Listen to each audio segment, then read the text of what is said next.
So last time we checked out Jedi Survivor on the ROG Ally, and sadly the game ran pretty poorly. We had stuttering issues, freezing issues at 1080p and at 900p, and the main cause of the issue was the memory. So I'm back with the GTX 1060, 6 gigs, to see if it happens on this card as well. Now on the Ally, our memory is shared, which doesn't really help things, while on this PC, that is not the case. So it should do, hopefully, a bit better. Now for the settings, we're playing at 1080p and at the medium settings, same as the Ally. And again, FSR at balanced. Okay, let's see how we go. So my guess is this PC will do better, but stutters will still happen. But as you guys remember, on the Ally video, the whole system crashed at some point. I think at 1080p medium settings is when it crashed with FSR active. The only way to play the game was at 720p, low settings, with performance FSR. Yeah, and already guys, VRAM at 5 gigs and system RAM at 21 gigs. So you can see why the Ally was struggling so bad. Let's fast travel to the starting area though, the city, and see if the game has a hard time there. I mean, FPS wise, it is pretty close to the Ally. A bit better, of course, but we had like 20 FPS here with the Ally itself, and on a 1060, we're sitting at 25, 27. So yeah, the Ally is pretty impressive. Walking through here though, as you guys can see, far smoother, can't feel as many stutters, and the game is far more playable. So yeah, 30 FPS pretty much with dips down into the mid 20s. So yeah, I think 900p, FSR active, and a stable 30 is ours with this GPU as well. Okay, I'm gonna go back, fly away to the next area, because it did freeze there as well with the Ally, and we'll see how we go there. But my guess is it will do a stable 30 over there with, again, minor stutters.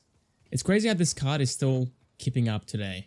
It's from 2016, and obviously a mid-range card as well, but still 8 years later, it's still doing a great job. Like obviously 60 FPS isn't doable, but 30 FPS like it is on consoles is very much doable on this card. Let's see how we go here. I'm gonna guess a stable 30 and yeah, minor stutters. So far so good. I think up here it will fall down a bit, but in general it should be quite good. So yeah, the mid to high 20s here. Let's walk down here though and see the FPS go back up to near 30 hopefully. And yeah, 30 FPS again. This game is very much playable at this point. Again, it does fall down, but to me, that's fine. And during the fights, it is falling down. The high 20s, but yeah. Oh yeah. He's getting comboed again. There we go. So yeah, that's the first bit done. At 1080p medium settings, the game plays fine. Near 30, can fall down, but for me, this is definitely playable as is. 900p, and at the medium settings, FSR active. Let's see how we go again. And if the game is playable, I'll back out and play at the high settings and see how we go there. Because obviously at the higher presets, the game will need more video memory. And I believe with the 4060, the game was using up around 8 gigs of video memory at the Epic preset. So yeah, that will go over budget with this card. Yeah, there we go. 35 FPS here. The graphics do look softer, that's for sure, but for me, this is fine. This looks good enough. It's playable as well. But again, don't forget, your CPU is important as well. If you can't get a stable 30 here, that might be your issue. Okay, so I played with the high settings and the game was playing fine. It can hit 30 at times, but for the most part, it isn't very stable. So I'm going to back out here, play at the Epic preset, and see if the game will have a VRAM bottleneck. Alright, Epic settings. Here we go. Let's see how we go now.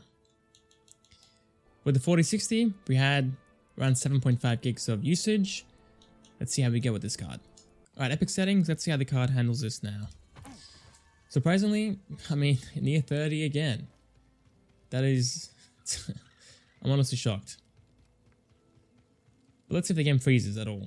And the foliage here is now super dense. There's just way more of it. Looks really nice. Playing at the Epic preset, guys. And at 1060 is still doing a decent job. I mean, I'm shocked. I am shocked that it's actually doing this well. Yeah, like right here, it does stutter a bit more, but nothing major, like on the Ally.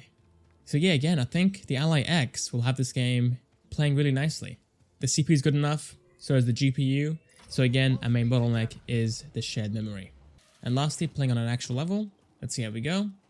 I think personally we'll do fine. Again, near 30.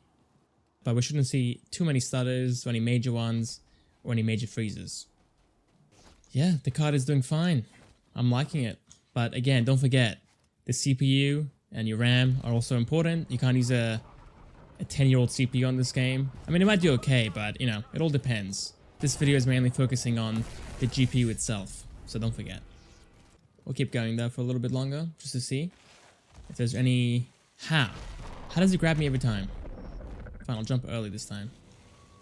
Happy? There we go.